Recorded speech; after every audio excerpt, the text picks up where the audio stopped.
Zeus was the king of the gods, but there was one being who made him tremble. She wasn't a titan, and she wasn't a monster. She was the one who decided when even a god's life must end. Let's dive right into a massive cosmic reality check about the ancient Greek gods.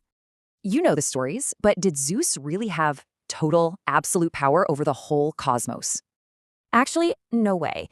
Thinking of Zeus as the ultimate, unquestioned boss is a huge mythological misconception. Yup, despite those flashy lightning bolts and that massive ego, even the king of gods had a boss. Enter the Moirai, better known as the Fates. They were the actual supreme authorities of the Greek universe. Fate drew a hard line on Olympian power. Whatever the Fates decreed, not even Zeus could change it. And get this, they didn't use weapons. They ruled everything just by spinning the delicate thread of life.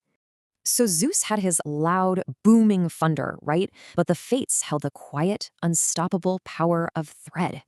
With one simple snip, that tiny string completely shatters the illusion of total divine power for good. To recap, Zeus wasn't fully in charge. The Moirai ruled, proving even gods are bound by destiny's thread. Today, we're meeting the ultimate, inescapable architects of your destiny, the three Fates. Seriously, think about it. Who actually holds absolute power over your lifespan and everything that happens to you? Well, ancient myth tells us three distinct sisters are the ultimate weavers, crafting literally every single existence. It's a continuous three-step cycle, spinning, measuring, and ultimately cutting the very story of your life. First up is Clotho. She plays the delicate role of spinner, actually creating your thread of life. Then we have Lachesis, the measurer. She methodically dictates the exact duration and path of your existence. But every story has an inevitable ending. This continuous weaving process always faces a sudden, sharp conclusion. Enter Atropos, the cutter. With one unquestionable snip, she severs the thread, ending a lifespan instantly. So here's the real question. Once those shears close, can that severe, final decision ever be reversed? To see why their choices are absolute, let's pit these sisters against the supreme god himself, Zeus. It comes down to absolute power. The Fates hierarchy is literally so rigid, it binds even Zeus. We're looking at a tale that deals with the ultimate clash of forces. I mean, on one side, you have Zeus, the booming, lightning-wielding king of the gods. And on the other side, we have something so quiet, so subtle, but incredibly absolute, the unyielding thread of fate. Today, we're unpacking the tragic story of Zeus and his mortal son, Sarpedon, to really understand what happens when absolute might runs headfirst into an unbreakable cosmic wall.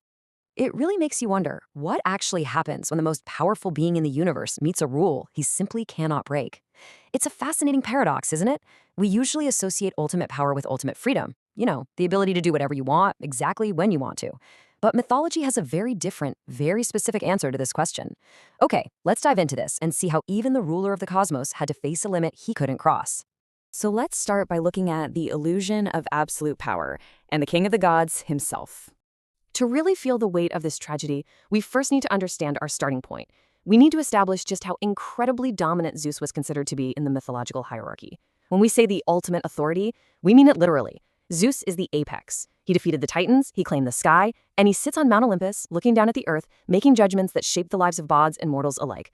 When you have a figure who wields lightning bolts and literally commands the heavens, it creates this expectation, both for the ancient audience and for us looking back, that he has total control, that he is the sole author of reality.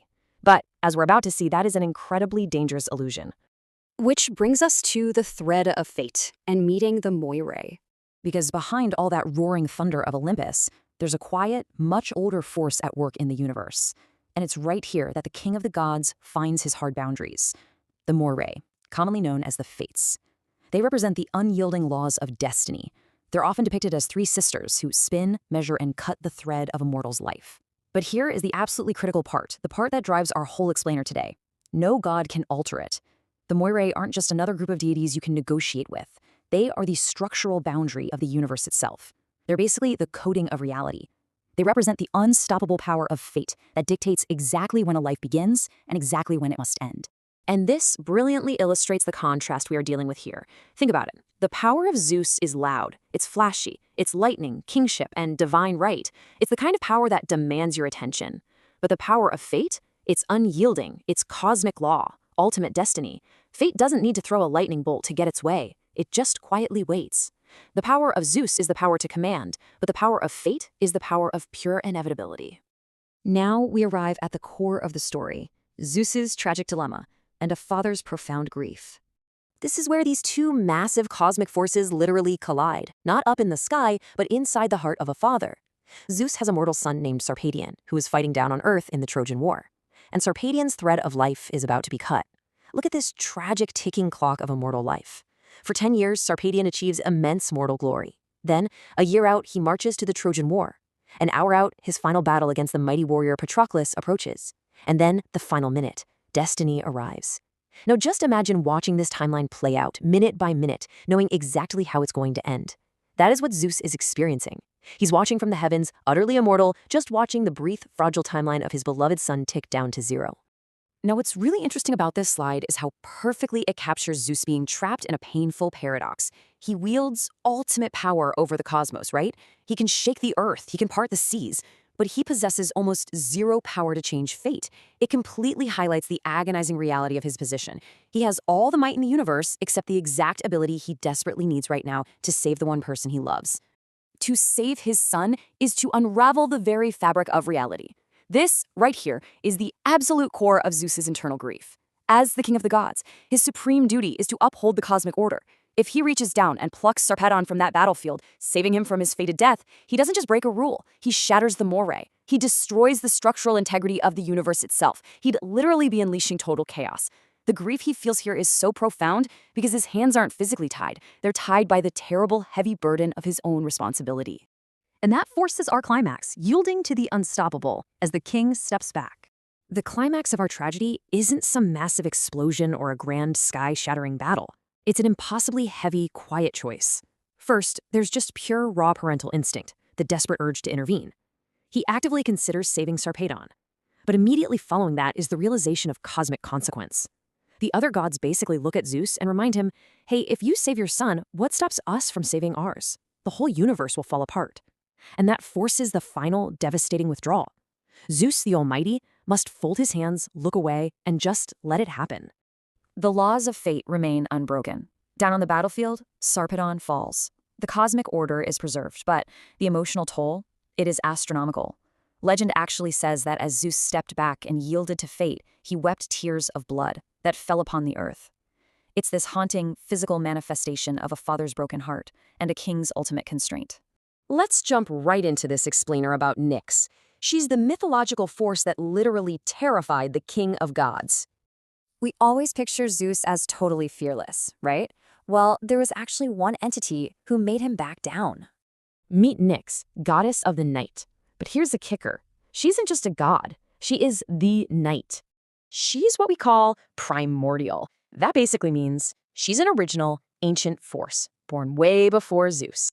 To really grasp this power gap, we gotta look at a famous story from the epic poem The Iliad.